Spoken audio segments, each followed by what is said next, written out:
Hello everyone, welcome back to Excel in Education. Friends, आज की इस वीडियो में हम लोग बात करेंगे रिसर्च एप्टीट्यूड के पीवीपी वाईक्यूज को। ठीक है, प्रीवियस ईयर क्वेश्चन जो आपका 2023 में फरवरी मार्च में जो एग्ज़ाम हुआ है उसी के ये कुछ क्वेश्चन हैं और इनको हम विद डिटेल एक्सप्लेनेशन के साथ आज की इस वीडियो में डिस्कस करेंगे। ठीक है, तो आप लोग चैनल में पहली बार आए हैं, पहली बार विजिट कर रहे हैं तो सब्सक्राइब कर लीजिए।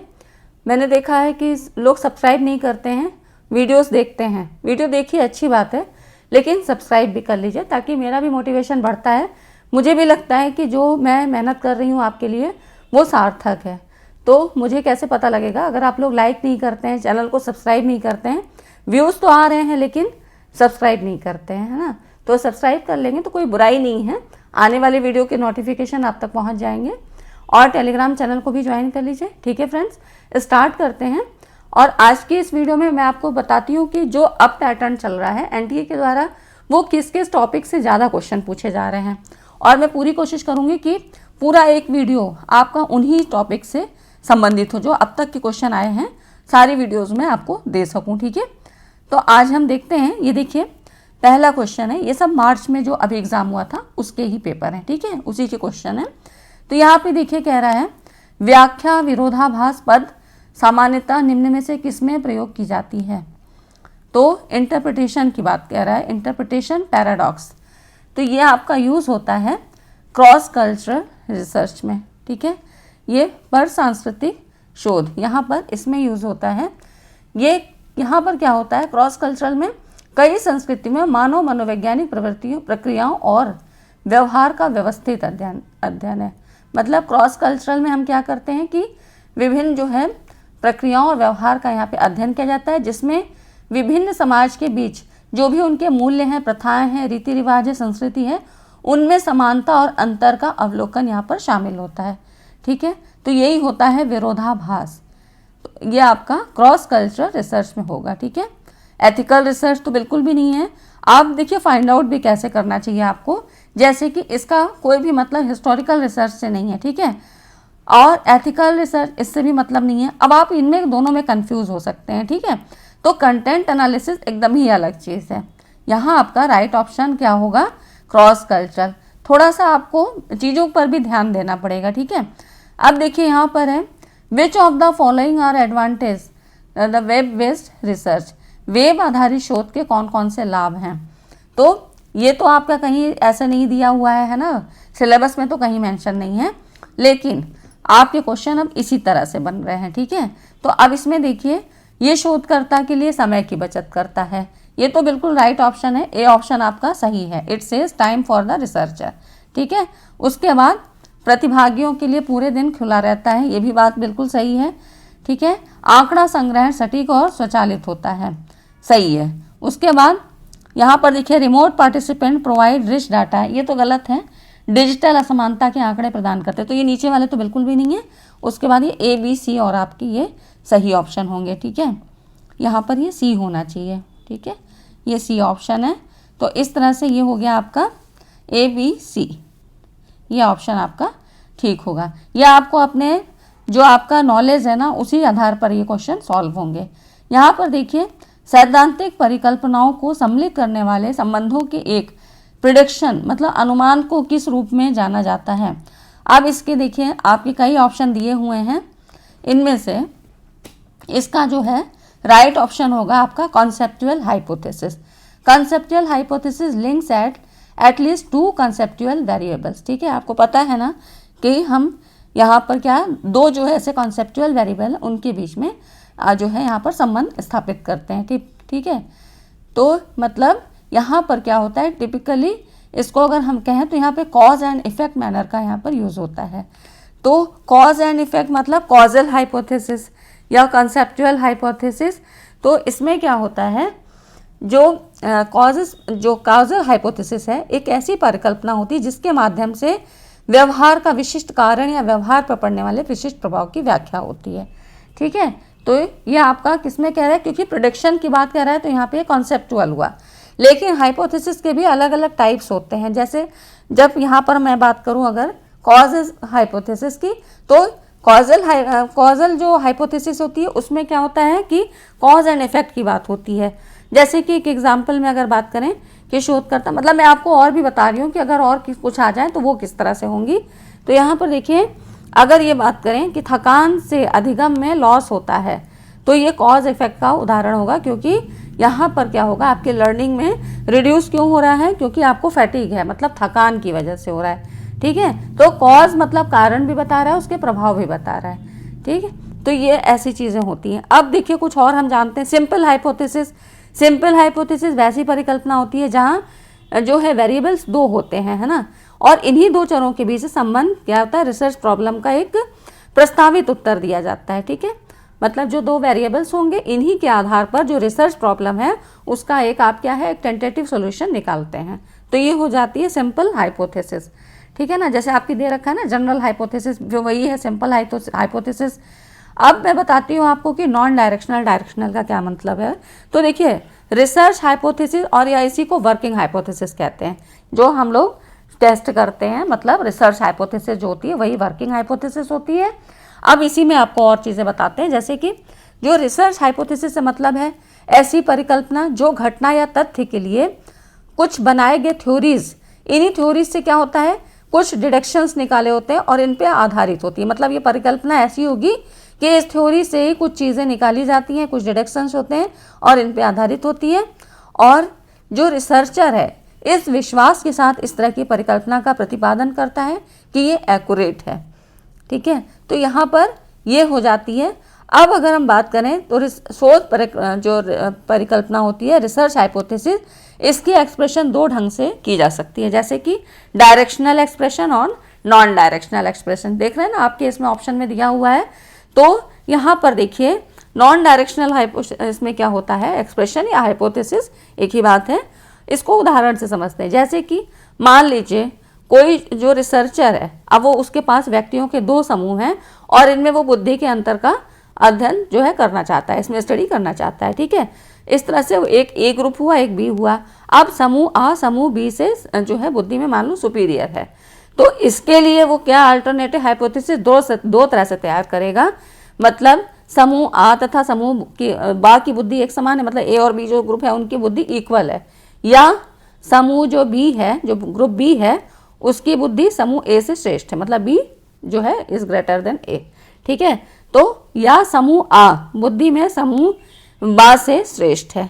तो इस तरह से क्या होगा, जो पहली परिकल्पना जहाँ पे ये कह रहा है कि समान है, तो यहाँ पर ऐसा कुछ भी नहीं बताया गया है कि ये जो है ये ज़्यादा है या ये कम है ना, तो इसमें कोई भी दिशा का उल्लेख नहीं है।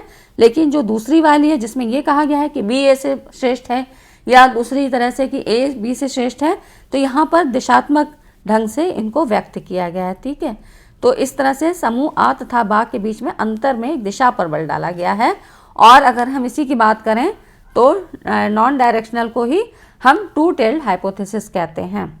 ठीक है, नॉन डायरेक्शनल जो है जिसमें कि दिशा की कोई बात नहीं है, तो ये टू टेल्ड हाइपोथेसिस हो गई। और जो डायरेक्शनल हाइपोथेसिस है जिसमें ये कहा जा रहा है कि ये इससे बड़ा है, ये इससे छोटा है, तो इसको वन टेल्ड हाइपोथेसिस कहते हैं। तो ठीक है, आपको non directional, directional, one tailed, to tailed ये पता लग गया, और जनरल भी पता लग गया, कंसेप्चुअल भी पता लग गया। और अब अगर हम बात करें कि आपकी ये ऑपरेशनल हाइपोथेसिस, तो ऑपरेशनल मतलब क्या होता है, कॉन्सेप्चुअल मतलब होता है what the concept means. Operational जो होती है डेफिनेशन वो कहती है how to measure it. Operation मतलब जो उसमें प्रोसेस होंगे, संक्रियाएं होती हैं, तो ये बताती है कि हाउ टू मेजर इट, आप इसको कैसे मेजर करेंगे, क्योंकि परिकल्पना बनाने के बाद आप जो है मेथोडोलॉजी में और काम करते हैं ना। तो ये सारी चीज़ें हो गई। ठीक है, आई होप इतनी चीज़ें आपको समझ में आ गई हों। समझ में आ गई हो तो फ्रेंड लाइक ज़रूर करिए।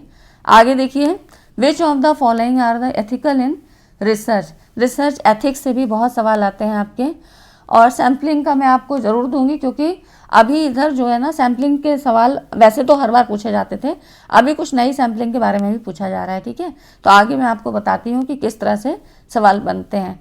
तो देखिए, इसमें एथिकल की बात करें, एथिक्स ही, तो इसमें कह रहा है respect for participants, informed consent, justice for participant, voluntary deception और कोर्सिव कंसेंट। यहाँ पर देखिए ये होगा प्रतिभागियों के लिए आदर होना चाहिए, संसूचित सहमति भी होनी चाहिए, इन्फॉर्म करना चाहिए, उसके बाद प्रतिभागियों के लिए न्याय होना चाहिए। ठीक है, एथिक्स का मतलब ये है कि जो हम रिसर्च करने जा रहे हैं उसमें जो भी हमारे पार्टिसिपेंट्स हैं या हम जिन पर भी वो चीज़ें अप्लाई कर रहे हैं उनका किसी तरह से नुकसान नहीं होना चाहिए, उनकी गोपनीयता बनी रही चाहिए और उनके साथ मतलब किसी भी तरह का ऐसा बायस नहीं होना चाहिए, नुकसान नहीं होना चाहिए, ठीक है।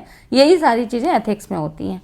तो इसमें आपका ABC ऑप्शन ये सही हो जाएगा, ठीक है। नेक्स्ट आप देखिए, यहाँ पर देखिए, हाँ, रिसर्च एथिक्स में ये कुछ पॉइंट है, इनको आप देख लीजिए। अनुसंधान नैतिकता वह सिद्धांत या दिशा निर्देश है जो हमें उन चीज़ों को बनाए रखने में मदद करते हैं जो हम महत्व देते हैं। अब कौन कौन सी चीज़ें आती हैं, जैसे कि सिद्धांत कौन कौन से हैं? प्रतिभागियों के लिए आदर हो गया, न्याय हो गया, ईमानदारी होनी चाहिए, सहमति होनी चाहिए, आप जबरदस्ती नहीं कर सकते हैं, ठीक है। वस्तुनिष्ठता होनी चाहिए, मतलब कि बायस नहीं होना है, पक्षपात नहीं होना चाहिए, ठीक है। खुलापन होना चाहिए, सामाजिक जिम्मेदारी की गोपनीयता, बौद्धिक संपदा का सम्मान होना चाहिए और भेदभाव नहीं होना चाहिए, ठीक। ये सारी चीज़ें, मतलब पार्शियलिटी नहीं होनी चाहिए, ये सारी चीज़ें आपकी एथिक्स के अंदर आती हैं, ठीक है। और हमेशा सवाल जो है आपके एप्लीकेशन मोड पे पूछे जाते हैं इसमें। अब यहाँ देखिए, नेक्स्ट है आपका क्वांटिटेटिव रिसर्च की बात कर रहा है कि मात्रात्मक शोध में अवधारणाओं में या उनके बीच संबंधों की मात्रा के अधिक यथा तथ्य अनुमान के लिए एक आधार प्रदान करना निम्नलिखित में से किसका एक प्रकार है, किसका एक फंक्शन है। ये कह रहा है क्वांटिटेटिव रिसर्च में। क्वालिटेटिव, क्वांटिटेटिव आपने दो पढ़े हैं। अब क्वांटिटेटिव में क्या करते हैं, क्वालिटी में क्या बात करते हैं, गुणों के आधार पे बात करते हैं, है ना। और क्वांटिटेटिव में क्या करते हैं, क्वांटिटी के आधार पे, ठीक है, मात्रा के आधार पे हम। तो यहाँ पर देखिए, सर्वे में आप क्वालिटी का करते हैं, रिव्यू पुनरावलोकन कैसे करते हैं, वहाँ पर कोई रीडिंग नहीं लेते हैं, सैम्पलिंग भी नहीं है। मेजरमेंट में आप क्या करते हैं, क्वांटिटेटिव जो है research providing basis for more precise, मतलब यहाँ पर मेजरमेंट के द्वारा हम क्वांटिटेटिव रिसर्च के बीच अधिक जो है संबंधों की मात्रा जो है यहाँ पर एक्यूरेट अधिक निकाल सकते हैं। तो ये हो गया आपका आधार प्रदान करना, मतलब इसके लिए ये ज़रूरी होता है, ठीक है। मेजरमेंट करना क्वांटिटेटिव के लिए ज़्यादा ज़रूरी होता है। तो ये आपका इस तरह से क्वेश्चन अब आपके बन के आ रहे हैं, इसीलिए मैंने सोचा कि आपको इस तरह की वीडियो देनी चाहिए जिससे कि आपको ये पता लगे कि क्वेश्चन का पैटर्न कैसे है। मतलब जो भी चीज़ आप पढ़ें, देखिए बाहर से कुछ भी नहीं है आपके सिलेबस से ही, लेकिन बस ये है आप पढ़ते किस तरीके से, ठीक है। एक ही लाइन में कई क्वेश्चन बन जाते हैं, तो इसी तरह से ये चीज़ें आपको पता होनी चाहिए और ये बिल्कुल क्लियर हो जाएगा, ऐसा कुछ नहीं है, सारे डाउट्स आपके क्लियर होंगे, बस प्रैक्टिस खूब करनी है। जो भी चीज़ें आप पढ़ें उसकी प्रैक्टिस ज़्यादा करिए और यहाँ पर मैं तो करवा ही रही हूँ, ठीक है। आगे देखते हैं, नेक्स्ट है डाक प्रश्नावली सर्वेक्षण की एक प्रमुख सीमा निर्धारण क्या है। मतलब डाक प्रश्नावली सर्वेक्षण की जो लिमिटेशन क्या है, क्वेश्चनायर सर्वे। तो आपको पता है ना, प्रश्नावली में कई तरह के जो है यहाँ पर कई तरह के मेथड्स होते हैं कि किस किस तरीके से आप सर्वे करा सकते हैं ना। तो यहाँ पर देखिए, इसमें नीड फॉर अनुपूरक प्रश्नों की आवश्यकता, अतिरिक्त डेटा की, तो डेटा से कोई मतलब नहीं है। कवरिंग लेटर की आवश्यकता, इसकी भी कोई मतलब नहीं होती है। लिमिटेशन पूछ रहा है ना, तो लिमिटेशन में क्या हो जाती है, बाध्यता आ जाती है। तो यहाँ पर क्या होगा, high rate of non response, ठीक है, ये इसका राइट ऑप्शन होगा। क्यों होगा, देखिए जब हम डाक प्रश्नावली की बात करते हैं, मतलब कि हमने डाक के थ्रू वो क्वेश्चन आयर जो हमारा सेट है क्वेश्चंस का जिसके बारे में हम जानकारी लेना चाह रहे हैं वो हमने भेजा, जिस पर भी हमारे जो पार्टिसिपेंट्स हैं उनके पास हमने भेज दिया। अब वो ज़रूरी नहीं है कि हमें वो आंसर करके भेजें, या भेजें भी तो लेट लतीफ़ हो सकता है, नहीं भी भेज सकते हैं, नहीं उन्होंने ध्यान दिया। तो इस तरह से क्या होगा, high rate of non response हमें नहीं मिल रहा है, ठीक है। तो ये हो जाती है, ये इसका राइट ऑप्शन होगा। इसका मतलब यही है कि high rate of non response. और यही चीज़ अब जब सामने हम करते हैं, ये तो हो गया डाक के द्वारा, लेकिन अगर यही सामने अगर प्रश्नावली आपने दी, लो भर के आप दो आंसर इसके करके दो, कई बार ऐसा होता भी है, कई जगह आपके टेस्ट ऐसे होते हैं तुरंत भर के देना होता है ना, तो वहाँ पर क्या होता है, तुरंत रिस्पॉन्स मिलता है, तुरंत फीडबैक मिलता है, ठीक है। ये सारी चीज़ें, इसकी यही लिमिटेशन हो गई। नेक्स्ट है आपका, किसमें चित्र उत्तर प्राप्ति तकनीक की प्रयोग की जाती है। इनमें से द फोटो एलिसिटेशन टेक्निक किसमें यूज़ की जाती है।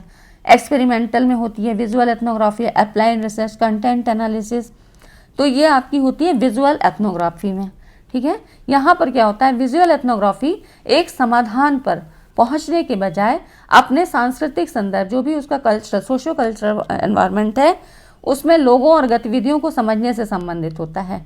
यहाँ पर जैसे कि अगर यहाँ पर मान लो आपको सर्वे करना है कि जो भी ज़्यादा एज के लोग हैं, सीनियर सिटीजन एज ग्रुप के हैं, उन पे अगर आपको सर्वे करना है कि वो सेल फ़ोन का यूज़ कैसे करते हैं, उनके लिए कितना अच्छा है, चलाने में कोई प्रॉब्लम है, नहीं प्रॉब्लम है, तो यहाँ पर हम विजुअल एथनोग्राफी का करेंगे। ठीक है, ये सारी चीज़ें एथनोग्राफी से आपको पता ही है ना कि सोशो कल्चर वातावरण में होता है, मतलब सामाजिक सांस्कृतिक वातावरण में ये चीज़ें होती हैं। और एथनोग्राफी से भी क्वेश्चन काफ़ी आपके पूछे गए हैं। ठीक है, तो यहाँ पर ये चीज़ जो है आपको क्लियर होनी चाहिए कि विजुअल एथनोग्राफी इसका राइट ऑप्शन है। नेक्स्ट है, यहाँ पर देखिए, प्रतिभागी प्रेक्षण की तुलना में गुणवत्ता परक साक्षात्कार मतलब क्वांटिटेटिव इंटरव्यूइंग करने के लिए निम्नलिखित में से कौन से लाभ हैं, मतलब करने के जो है इनमें से कौन कौन से लाभ हैं, दोनों का कंपैरिजन करना है। कि प्रतिभागी प्रेक्षण मतलब यहाँ पर बात कर रहा है कि पार्टिसिपेट जो ऑब्जर्वर है, participant observation and quantitative interviewing, इनमें से कौन कौन से लाभ हैं। ठीक है, तो यहाँ पर देखिए, यहाँ पे आपको साक्षात्कार के बारे में जानकारी ज़्यादा दे रहा है कि इसके कौन कौन से, इसके बिहाफ पे इसके ज़्यादा एडवांटेज हैं। तो इसमें देखिए, wider range of issues can be discussed, तो हाँ बिल्कुल सही है।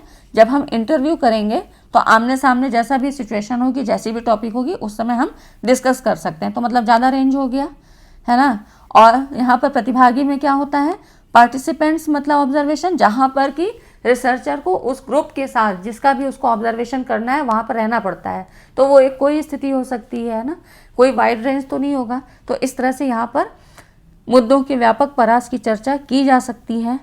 ठीक है, और फिर बी, घटनाओं को पुनः संरक्षित किया जा सकता है, बिल्कुल ठीक बात है, क्योंकि अब उसमें क्या होगा, पार्टिसिपेंट ऑब्जर्वेशन में क्या होगा कि वहाँ पर तो फिर से उन्हीं चीज़ों को सबसे फिर से क्रिएट करना, वैसा ही माहौल हम फिर से डेवलप करें, ये सी चीज़ें थोड़ा मुश्किल होती हैं।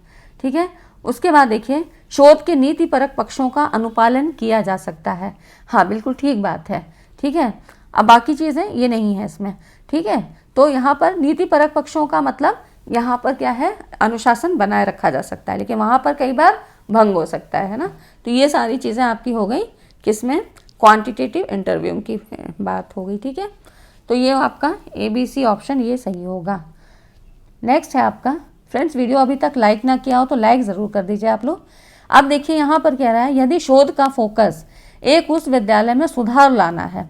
देखिए विद्यालय की बात कह रहा है, पहले ही पॉइंट्स को पकड़ते चलिए। ठीक है, की पॉइंट्स को अपने देख लिया करिए कि यहाँ पर विद्यालय की बात कर रहा है। तो ये देखिए, इसमें विद्यार्थी, प्रतिभागी और शोध पर्यवेक्षक शिक्षक है, मतलब जो स्टूडेंट है यहाँ पर ये पार्टिसिपेंट्स हैं और जो ऑब्जर्वर है वो शिक्षक है। तो इस तरह के शोध को किस रूप में नाम दिया गया है। वैसे भी आपने देखा ना, यहाँ पे स्कूल की बात हो रहा है, तो बेसिक रिसर्च की बात नहीं है, ट्रेडिशनल रिसर्च भी नहीं है, सुपरवाइजरी भी नहीं है यहाँ पर, क्योंकि स्कूल का ही एटमॉस्फेयर क्रिएट कर रहा है कि वहाँ पर क्या है, जो स्टूडेंट्स हैं वही वो ऑब्जर्वर हैं, मतलब वहाँ पे वो पार्टिसिपेंट्स हैं, और जो ऑब्जर्वर है वो कौन है, वो टीचर है, और कहाँ पर है, विद्यालय की बात हो रही है। तो ये सारी चीज़ें किस में आ रही हैं, एक्शन रिसर्च से संबंधित हैं। ठीक है, तो इसका राइट ऑप्शन क्या होगा, एक्शन रिसर्च। और एक्शन रिसर्च से इसी तरह के सवाल बनते हैं, या फिर इसके जो स्टेप्स पूछे जाते हैं, स्टेप्स में आपको इनको कई बार इस तरह से क्वेश्चन पूछा गया है कि इनको क्रम में लगाने के लिए आया है। जैसे स्टेप्स में अब कैसे होता है, आपको 4 या 5 ऑप्शन दिए होंगे। तो देखिए, एक्शन रिसर्च में सबसे पहले क्या होता है, कोई प्रॉब्लम आती है आपके सामने। ठीक है, जैसे स्कूल का ही वातावरण में होती है, शिक्षा मतलब शैक्षिक परिवेश में होती है। तो पहले प्रॉब्लम है, तो प्रॉब्लम आपने फाइंड आउट की, उसके बाद प्लान बनाते हैं, प्लान आता है, फिर एक्ट आता है, मतलब पहले योजना बनाई, फिर आपने उस पर काम किया, कैसे करना है, फिर ऑब्जर्व किया। अब ऑब्जर्व करने में आपने देखा कहाँ पे कमी रह गई है या कहाँ पे अच्छा हो रहा है, कहाँ पे वीक पॉइंट है, उसके बाद रिफ्लेक्ट। ठीक है, तो इस तरह से आपको ये 4 ही ऑप्शन देता है, प्लान, एक्ट, ऑब्जर्व और रिफ्लेक्ट, यही इसका क्रम है। ठीक, कई बार ऐसे भी क्वेश्चन पूछा गया है, तो ये चीज़ें आपको पता रहनी चाहिए, इसीलिए साथ साथ बताते चलते हैं।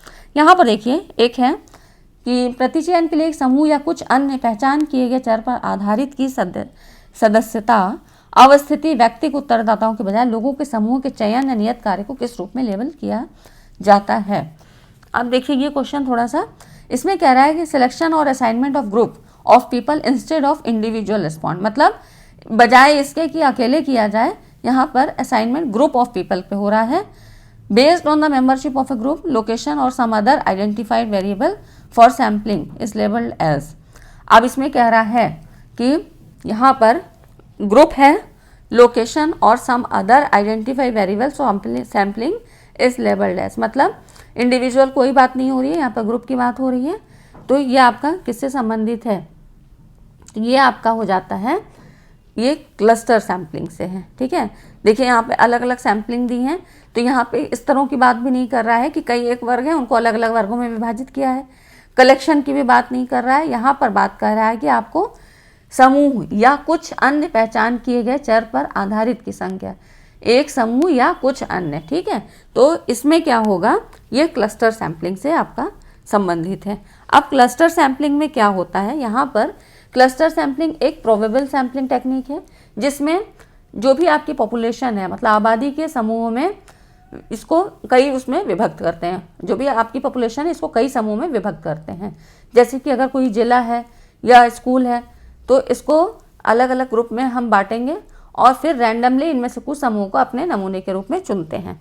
मान लीजिए कि जैसे ऐसे समझिए कि यहाँ पर क्या होगा, इसी को एरिया और क्लस्टर सैम्पलिंग कहते हैं। क्लस्टर सैम्पलिंग से इस बार क्वेश्चन कई बार बने हैं, काफ़ी सेट में पूछे गए हैं। ठीक है, तो यहाँ पर क्या होता है कि एरिया, मतलब जो एरिया सैम्पलिंग है या क्लस्टर सैम्पलिंग में, इसमें पॉपुलेशन की कई इकाइयों में से कुछ यूनिट्स का रैंडमली चयन कर लिया जाता है।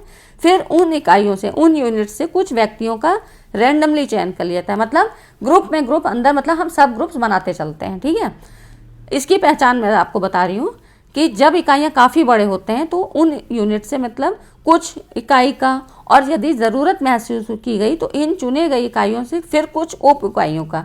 ठीक है, मतलब सब जो है आपकी यूनिट्स ऐसे डिवाइड करके हम फिर रैंडमली चयन करके इनकी सैम्पलिंग तैयार की जाती है। तो जैसे कि कर्लिंगर ने कहा कि जो क्लस्टर सैम्पलिंग है जिसका प्रयोग सर्वे में अधिक होता है, इकाइयों या सेटों या उपसेटों का क्रमिक रैंडमली जो है सैम्पलिंग होता है। ठीक है, तो मतलब एक ग्रुप है उसको कई ग्रुप में फिर बांटा, फिर ग्रुप में बांटा, इस तरह से कई सब ग्रुप में, और तब जाके यहाँ पर, क्योंकि ये बड़े समूह में होती है, तो यहाँ पर क्या होगा। अब इसकी जो मेन बातें क्या, कुछ मैं थोड़ा आपको क्लस्टर सैम्पलिंग के बारे में बता रही हूँ। इसमें क्या होगा, इसकी मुख्य सुविधा क्या होगी रिसर्चर को, इसकी सुविधा ये होगी कि यहाँ वो बड़े पॉपुलेशन के भौगोलिक क्षेत्रों से कुछ क्षेत्रों का रैंडमली चयन करके मात्र उसी क्षेत्र के लोगों के विचारों का अध्ययन करता है। ठीक है, तो इस तरह से यहाँ पर इसको ये आसानी हो जाएगी। दूसरी बात क्या है, तो यहाँ पर चुने गए जो क्षेत्र है, जो भी उसको क्षेत्र जिस पे भी करना है, इसमें रिस्पोंडेंट का उसी क्षेत्र के अन्य लोगों के साथ सब्स्टिट्यूशन करने ज़रूरत पड़ने पर आसानी से किया जा सकता है, क्योंकि उसी फील्ड के हैं, उसी एरिया के हैं। तो इस तरह की जो सुविधा है किसी अन्य जो है सैम्पलिंग में नहीं मिलती है। यहाँ पर फ्लेक्सिबिलिटी का गुण होता है, मतलब शोधकर्ता यदि चाहे तो प्रत्येक चुने गए क्षेत्र से व्यक्तियों को सीधे चयन कर सकता है या विभिन्न स्तरों में बांटकर भी चयन कर सकता है, स्ट्रेटिफाइड रैंडम सैम्पलिंग भी कर सकता है। तो यहाँ पर ये सारी जो है इसमें फ्लेक्सिबिलिटी पाई जाती है, जो कि प्रोबेबल सैम्पलिंग के अन्य विधियों में नहीं होती है। तो ये तो इसकी कुछ चीज़ें हुई। ठीक है, अब यहाँ पर अब इसकी कुछ लिमिटेशन भी हैं। लिमिटेशन ऐसे कि इसमें सम्मिलित किया गया जो क्लस्टर या क्षेत्र है, इसका साइज क्या होगा, ऐसी कोई गारंटी नहीं होती कि सबका बराबर ही हो गया। अब अगर उसने कोई ग्रुप लिया, फिर उसके और ग्रुप लिए और ग्रुप लिए, इस तरह से कोई ज़रूरी नहीं कि वो सब एक ही ग्रुप एक जैसे ही हो, सभी एक जैसे बराबर हों। तो यहाँ पर कोई नियंत्रण नहीं रहता है। ठीक है, उसका कोई भी यहाँ पर कंट्रोल नहीं रहता है। और इस तरह से क्या होगा कि यहाँ पर बायसिंग की भी संभावना होती है, मतलब कोई छोटा ग्रुप है कोई बड़ा है तो वो अपनी सुविधा के अनुसार पक्षपात भी कर सकता है ना। तो इससे क्या होगा, यहाँ पर सैम्पलिंग एरर अधिक हो सकती है। एरिया सैम्पलिंग में यहाँ पर सैम्पलिंग एरर अधिक होगी, और इससे क्या होगा, फिर एफिशिएंसी कम हो जाएगी। तो एफिशिएंसी मतलब कम हुई तो यहाँ पर यही हुआ कि हम चीज़ों को फिर जनरलाइज नहीं कर पाएंगे। ठीक है, ये चीज़ें होती हैं। तो इस तरह से यहाँ पर जब मतलब अगर बायस हो रहा है या एफिशिएंसी कम है या एरर आ रही है तो उससे इस तरह से क्या होगा कि जनरलाइजेशन फिर नहीं हो पाता। ये सारी चीज़ें इसकी लिमिटेशन में आ जाती हैं। ठीक है, तो ये हो गया कुछ क्लस्टर सैम्पलिंग के बारे में, कि जब आपको ऐसे कोई एग्जाम्पल ऐसे दिया हो कि ग्रुप फिर सब ग्रुप की बात कर रहा है, फिर और ग्रुप की बात कर रहा है, या इसी तरह के क्वेश्चन यहाँ पूछे जाते हैं। ठीक है, तो आजकल जो क्वेश्चन का ट्रेंड है वो आपका cluster sampling, snowball sampling, stratified random sampling, इन सब सैम्पलिंग से क्वेश्चन बन रहे हैं, ठीक है। तो आगे मैं आपको एक वीडियो ऐसा दूंगी जिसमें कि खाली सैम्पलिंग की क्वेश्चन हो, क्योंकि एक क्वेश्चन आना ज़रूर है, तो आपका वो गलत नहीं होना चाहिए, ठीक है। नेक्स्ट है और लास्ट क्वेश्चन है, यहाँ पर कह रहा है इन को relational research the description is of the relationship, सह संबंध शोध में किनके बीच संबंध का वर्णन होता है। अब देखिए इसमें अलग अलग दे रखे हैं, तो सह संबंध की बात करें, सह संबंध हमेशा किस में होगा, दो चर राशियों के बीच में होगा ना, दो चरों के बीच में होगा। तो यहाँ पर इसमें जो होगा यह आपका होगा इंटरवल वेरिएबल्स। क्यों होगा, देखिए एक सह संबंधात्मक जो शोध होता है इस डिज़ाइन के अंतर्गत दोनों अंतराल चर में, मतलब जो भी वेरिएबल्स हैं इनमें से क्या होगा, किसी को भी या तो कंट्रोल करें या इसमें उसमें मैनिपुलेशन करें, मतलब हेर फेर किए बिना चर के बीच संबंधों की जांच करते हैं। तो इस तरह से ये हो गया आपका कि जो इंटरवल वेरिएबल है यहाँ पर इसकी जो है यही इसमें मतलब सह संबंधात्मक शोध में बात करें तो इंटरवल वेरिएबल्स यहाँ पर काम करते हैं, ठीक है। अब इसकी जो सह संबंध की दिशा पॉजिटिव भी हो सकती है और नेगेटिव भी हो सकती है, और आपका इसमें जीरो कोरिलेशन भी होता है, मतलब पॉजिटिव, जैसे कि जब एक में वेरी करेगा तो दूसरे में भी वेरी करेगा, मतलब पॉजिटिव, ठीक है। अगर नेगेटिव की बात करें तो अगर एक वेरिएबल में मान लो इंक्रीमेंट हो रहा है, बढ़ रहा है, तो दूसरा घटेगा, ठीक है, ये नेगेटिव में हो जाता है। और जीरो कोरिलेशन में कोई जो है संबंध नहीं होता है। तो ये चीज़ें हो गई आपका सह संबंधात्मक शोध की, मतलब कोरिलेशनल रिसर्च, इससे भी क्वेश्चन आते ज़रूर हैं, ठीक है। तो बहुत ही सिंपल रहते हैं। तो ठीक है फ्रेंड, आज की वीडियो में इतना ही। आई होप आपको वीडियो अच्छी लगी होगी तो लाइक ज़रूर करिएगा।